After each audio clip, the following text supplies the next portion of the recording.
And so, hello guys, no? Magandang hapon sa inyo. Since wala akong content for today, gawa natin ang paraan, no? Para at least meron pa rin kayong mapanood mula sa akin, no? Ang gagawin natin ngayon, itong belt bag ko, magbe-belt bag raid tayo, no? Para minsan kasi nakikita nyo, ano ba yan? Ang dami-dami mo nakasabit dyan. Ano ba yan, mga yan? So, mapakita ko sa inyo, ha? Kung bakit ganito to, ha? Okay. Sige. So, bali, teka. Tungo natin ng konti yung ating camera para makita nyo. So, may flashlight akong reserva rito. Although, may dala-dala ako dito. Unahin natin yung flashlight. Meron akong primary use, reserva, at yung aking secondary use. Ano, ba't meron pa secondary use? Iba kasi ang function nito. Ayan, kita nyo? Ayan, diba? Meron yung strobe, meron yung ganitong lighting, at meron yung UV. Para saan po yung UV? Marami. Pan-check ng lisensya, pan-check ng pera. Pwede rin dito. Oh. Yun. Nakita nyo? Glow in the dark. Tayo natin ilaw, ha? Pwede rin dito. Halimbawa, may nagalok sa akin ng relo. Titignan ko kung maganda. Oh. Kasi merong ganito. Yung mga fake. Hindi siya naggaganon. So, useful sa akin tong UV light na to, no? Okay, tayo na natin. Ito pa ang gusto ko dyan, glow in the dark siya. Hindi mo siya mawawala. After mo pa ilawin, mag-glow in the dark siya, no? So, balik na natin ilaw. Of course, yung aking radio. Issue sa amin to, eh. Technically, hindi akin to. Siyempre, sa government to. Government issue, no? Di-SIM siya. Kita ba? Kasi natin, ha? Ano pang pwede ko ilabas? Ang aking ever trusted multi-tool, Leatherman Wave.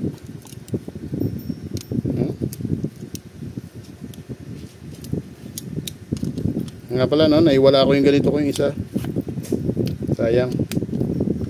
Anyway, doon sa nakapulot na, ingatan mo na lang. Gandang klase yun.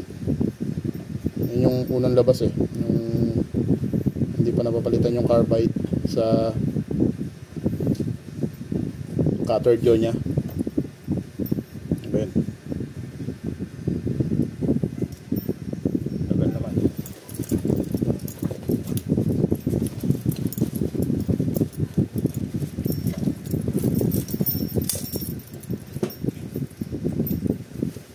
Wait lang, ha. Medyo mahirap ang bubad-bubad. Next item, ang aking Leatherman Raptor Rescue Shears. Heavy duty na gunting to, eh. So gamit yan lahat, no? For emergency response, of course. Hindi natin alam kung kailan natin kakailanganin, no? At lagi ko nga sinasabi, mabuti nang dala-dala ko to kahit hindi naman actually kailangan, kesa naman sa mga pagkakataong kailangan ko nga, hindi ko naman dala-dala o wala ako, diba?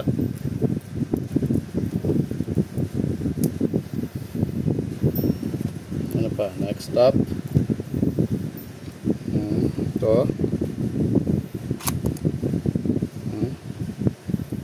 Ginagamit ko to pang check ng lisensya. At by the way, may UV rin siya. Meron din siyang UV light. Pang check ng lisensya. Bukod dyan, may UV light pa akong isa pang pan-testing din. Ito. Tatlo yan. Meron siyang laser pointer. So kung magtuturo ka, madali mo siya may tuturo. Flash. Ito yung UV rin, no? So, yung UV light ginagamit to dito, ha. Saan ba yan UV light sa kasi minsan may lisensya, minsan peke, no? Ito, ha?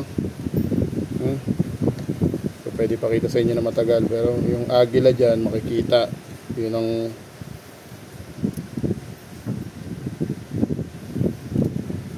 ang purpose niyan, ha? So may kakayahan po tayo mag-check ng peke at hindi legit na lisensya, no? Next item.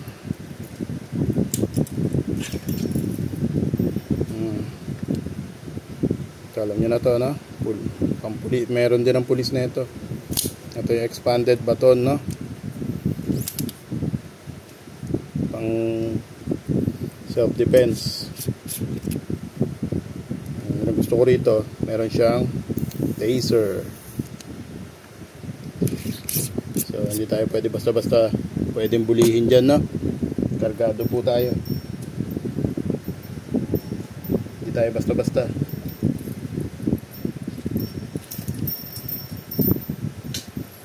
Marami pa yan, pero syempre ano naman, isa-isayin ko lahat. Pero ayan yung minsan pag yung nagdinis ako ng aking, pag naglaba ako na itong aking belt bag, isa-isayin natin yan kung ano laman, no?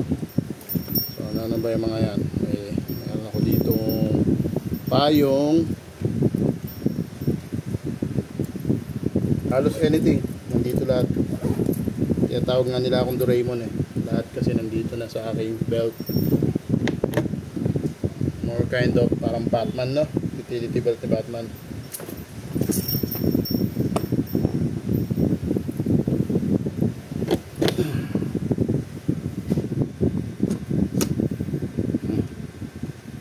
Ito hindi ko pwede i-reveal, ha?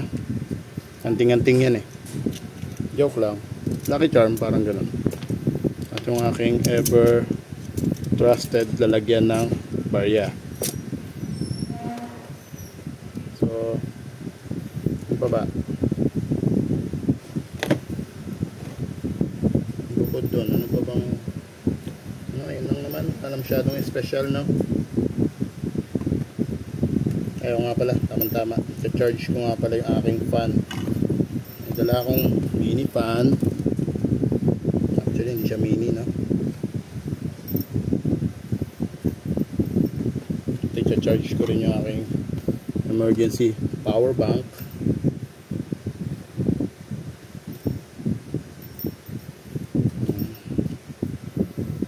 Okay.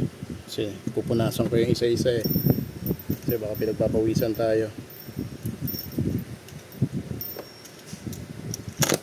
Oo nga pala, ito pa isa. Alam ko napakita ko na to kasi in-unboxing na to Tactical pen, syempre, no? Ito yung ating newest bagong dagdag sa ating arsenal, ang tawagin, no?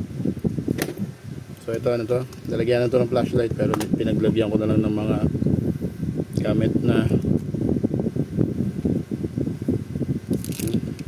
gamit ko, mga pwedeng magamit, no? May tsane ako dyan, maliit na screw, may dida pag may susukating biglaan, tapos yung mga adapter ng ito, USB to Type-C and Type-C to USB. Yan, meron din tayong level dyan. Ito hindi USB to, ha, ito ay aking improvise na, pero pakita ko sa inyo kung anong use nito, no?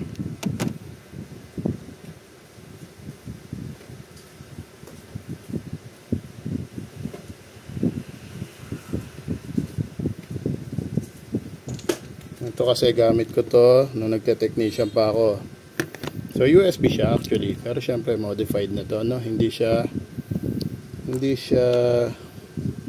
flash card. Pan-testing na to. Kasi meron ako dating power bank na malaki na isusukso ko to.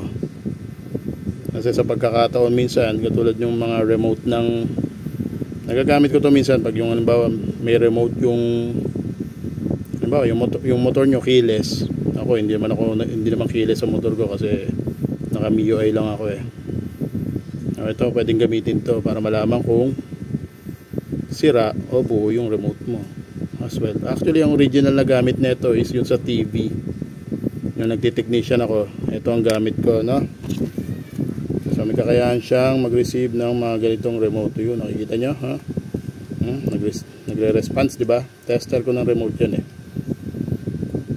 So let's say yung remote mo is sira. Let's say sira. Tanggalan natin ang baterya. So no response na.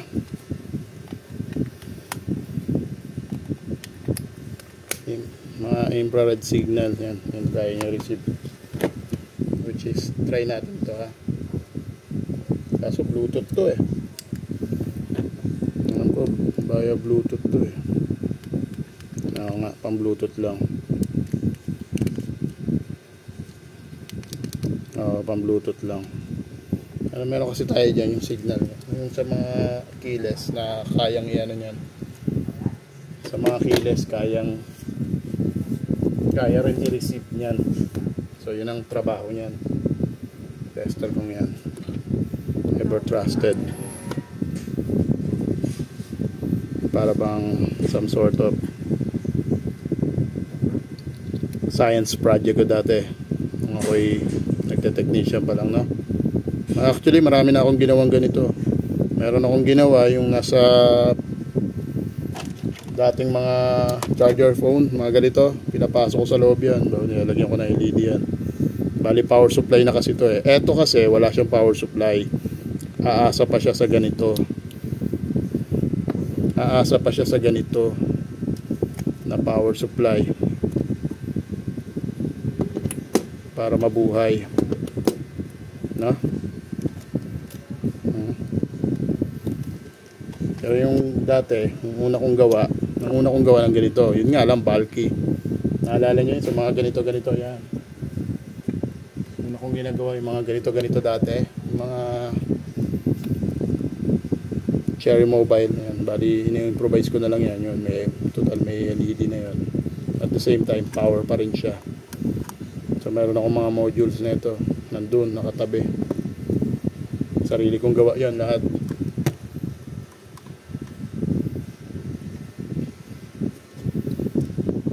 Tapos meron din ako nilagay, yung meron akong laruan na Iron Man, wala na eh, na ano na,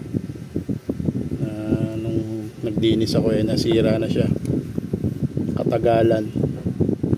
Dami ko nang pinagamitan nito.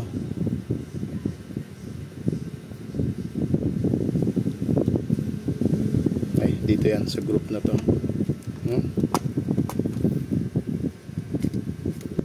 So yan ang aking laman ng mga aking ng belt bag, no? Minsan kasabihin ng iba dyan, ano ba yun? Parang ano, kala mo naman papanik na ano. Medyo may pagka-preppy po ang inyong abang lingkod eh. Kasi nga, yun nga ang katwiran ko. Sabi ko kanina, mabuti nang dala-dala ko nang hindi ko kailangan, kesa naman sa panahong kailangan ko, hindi ko naman dala-dala. Ikaw, saan ka doon? Siyempre ako, ayoko ma-hassle, no? Tipong nagkabunutan bigla eh. Wala eh. Hindi ko dala eh. At least, yan pala yung mga initial. So hindi nakasama dyan yung mga lighter, yung mga nandun eh. Hindi ko na nilabas syempre, no? Mga basic lang yan, no? Mahilig kasi ako sa mga ganito. Ito ang collection ko ngayon, no? Ayaw nga pala, no? Matindi ko nga pala. Sabi bawal yata to ipakita, pero wag na lang natin bulat-latin, no? Ang pinaka-essential nga pala dyan sa lahat is ito,